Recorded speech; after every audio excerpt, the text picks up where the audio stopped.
어떻게 보면 이제 이번에 미국과의 관세 협상이 네. 최악의 조건에서 이루어졌다 이렇게 생각을 해요. 신정부 출범한 지 직후였고 협상 기간도 대단히 네. 짧았고 더더욱이나 직전에 이제 협상을 타결했던 일본과 유럽, 특히 일본이 어떻게 보면 우리가 조금 일본이 버텨줬으면 좋겠다 이런 기대도 있었잖아요.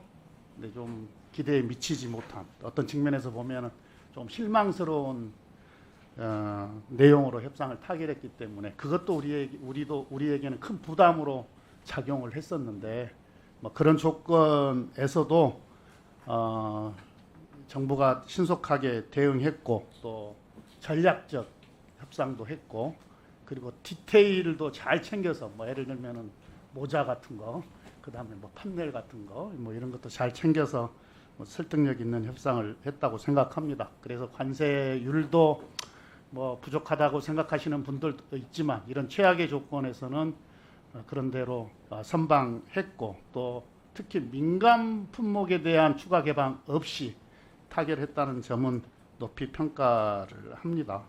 저는 이번 이제 협상을 보면서 관세 협상 타결을 보면서 두 가지 생각이 들었어요. 어떤 이 관세와 관련한 불확실성을 제거했다는 점에서는 다행이다. 뭐 안도감이 있었고 또 한편으로는 기존의 무역 질서가 미국이라는 강대국 또 트럼프라는 폭주 기관차 같은 지도자에 의해서 아주 흔들려버린 이런 상황이 매우 씁쓸했고 또 한편으로는 새롭게 재편되는 이 질서에 우리가 잘 대응하지 않으면 큰일 나겠구나 하는 긴장도 갖게 됩니다. 그래서 대통령께서도 국력을 키워야 되겠다 이런 말씀도 하셨다고 생각을 합니다. 아무튼 수고 많으셨는데 그러함에도 불구하고 몇 가지 좀 짚어봤으면 좋겠는데요. 그 자동차 이제 상호 관세는 행정명령이 8월 7일 날 네. 되면 15%가 되지 않습니까? 네. 그런데 품목 관세 10%가 지금 적용받고 있잖아요. 그런데 이건 지금 행정명령이 언제 될지 지금 알 수가 없지 않습니까? 지금 상호 관세 말씀하시는 것 같습니다. 그러니까 상호 관세는 예, 이제 15%. 예, 품목 관세 부분. 품목 관세 자동차는 15%로 아마 곧 이렇게 될 것 같습니다. 그건 행정명령이 언제쯤? 8월 7일 뭐 그 8월 7일 날은 건 상호 관세 문제고 기존에 적용하고 있던 10% 예. 그건 해당되지 않는 네네. 겁니까? 예. 이거 해당이 돼서 25%를 물게 된다던데.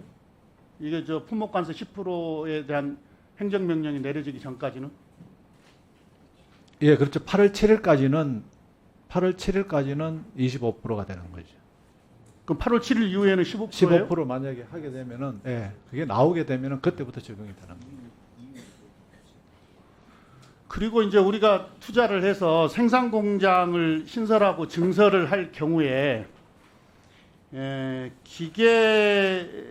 기계나 어떤 설비들 이제 이런 게 이제 많이 미국으로 가야 될 거 아니에요. 네네, 결국 그렇습니다. 우리가 수출을 하게 될 텐데 네. 이 투자 집행에 대한 설비 여기에 관세가 또 붙게 되게 될 경우에 네. 미국 입장에서 보면 투자 방해 요인이 되잖아요. 네. 우리 입장에서 네. 우리로서는 부담이 되고 이 점을 좀 잘 설득하고 협상해서 최소한 이 투자 집행과 관련한 설비에는 무관세를 적용받는 협상을 추가로 좀 해야 되지 않겠습니까? 예, 그런 부분도 저희들이 또 미국하고 협의할 때는 좀 네. 추가로 요청을 하도록 하겠습니다. 그리고 요 3,500억 불 관련해서 지금 아까 뭐 다른 의원님들도 말씀들을 많이 하셨는데 이게 미국은 미국이 갖는다 뭐 미국 정부가 갖는다 뭐 이렇게 이야기하고 우리는 재투자 개념이다 이렇게 이제 이야기를 하고 있는데요. 상식적으로 놓고 봤을 때 미국이 이걸 어떻게 가져요? 미국 정부가 어떻게 가져요? 상식적으로 놓고 봤을 때 미국에도 관련 법들이 있을 텐데 네. 자본주의 국가인데. 예. 그래서 이건 재투자 아까 근데 이제 부총리께서 아직 구체화된 건 없다라고 자꾸 네. 말씀을 하셔서 오히려 그게 더 불확실성을 높이는 것 같아요.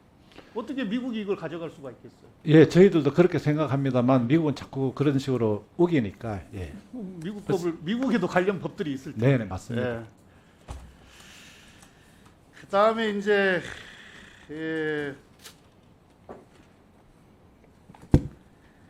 지금 구리, 철강, 알루미늄과 관련해서는 품목관세 50%가 그대로 유지되고 있고 트럼프도 완강하다고 지금 네, 보고를 하셨는데 이게 우리 엄청나게 큰 부담이잖아요. 맞습니다. 뭐 다른 나라도 똑같이 적용된다. 그건 이제 수출을 하는 국가끼리 경쟁은 똑같을지 모르나 미국에서 생산되는 제품들하고는 경쟁력을 상실하게 되는 거기 때문에 이에 대한 대책은 좀 있습니까? 이 경쟁력을 유지하기 위한 정부 차원의 대책. 예, 그래서 지금 뭐 철강이라든지 또 뭐 구리라든지 알루미늄을 생산하는 업체에 대해서는 저희들이 특별하게 뭐 단계적인 그 자금 지원이라든지 또는 중장기적인 그 경쟁력 제고를 위한 분야에 대한 투자를 정부가 좀 같이 좀 해줘야 될 것 같습니다.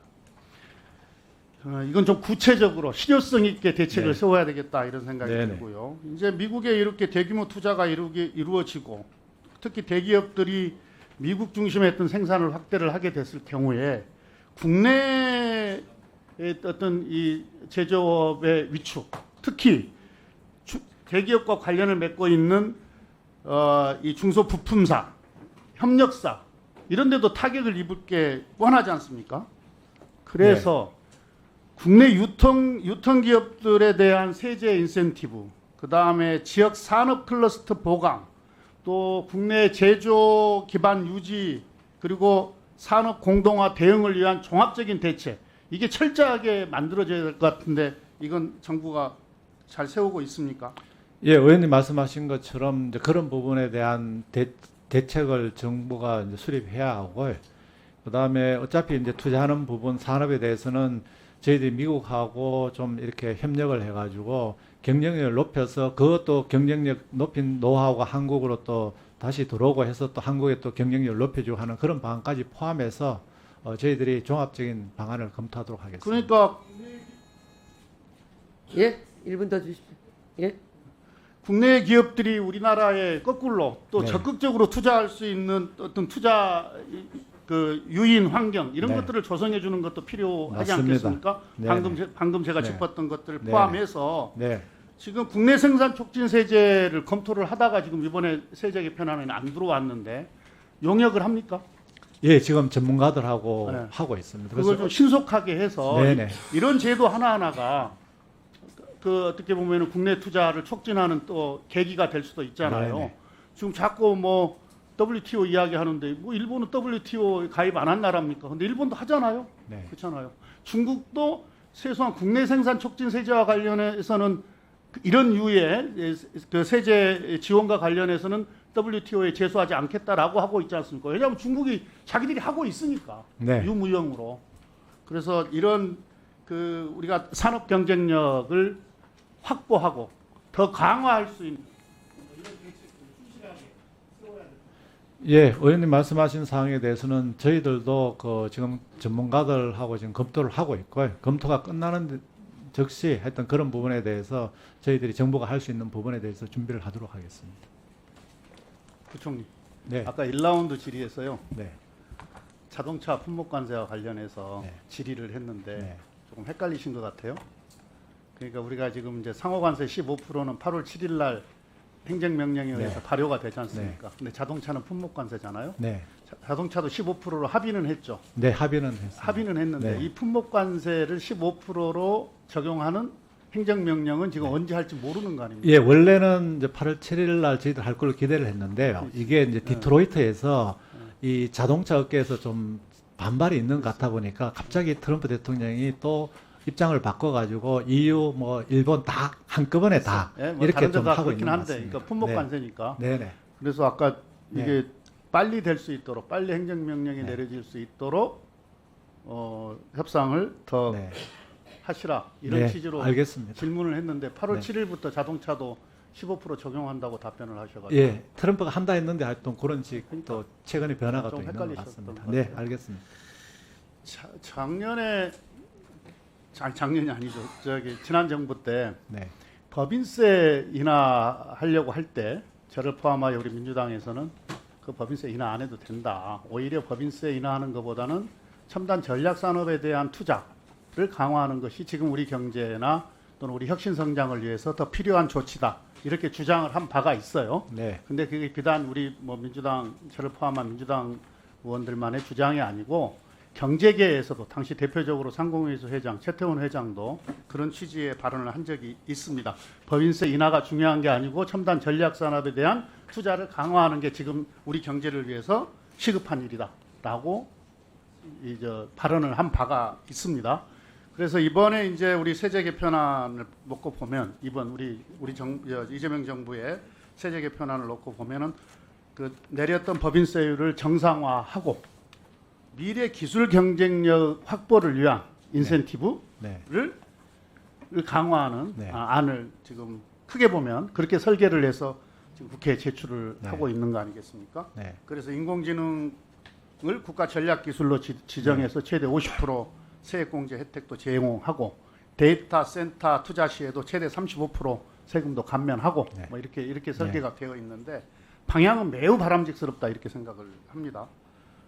이 기술 투자 촉진을 위한 전략적 세제 지원 이건 뭐 필요한 조치고 깊게 공감하는 바인데 다만 아까 1라운드 질의 때에도 했지만 생산 능력 향상에 초점을 맞춘 이 투자 유의 이게 이제 우리 국내 생산 기반을 강화하는 것으로 연결될 수 있도록 세제를 전략적으로 설계하는 것 이것도 좀 중요하지 않겠습니까? 네, 네. 그래서 아까 왜냐하면 지금 우리가 뭐 미국에 뭐 3,500만 불 투자하고 뭐 하게 되면 우리 그 제조 생태계가 위협을 받을 수 있기 때문에 국내 생산이 그러니까 국내 제조에 대한 투자가 강화되고 또 생산이 늘어날 수 있는 어떤 지원이 네.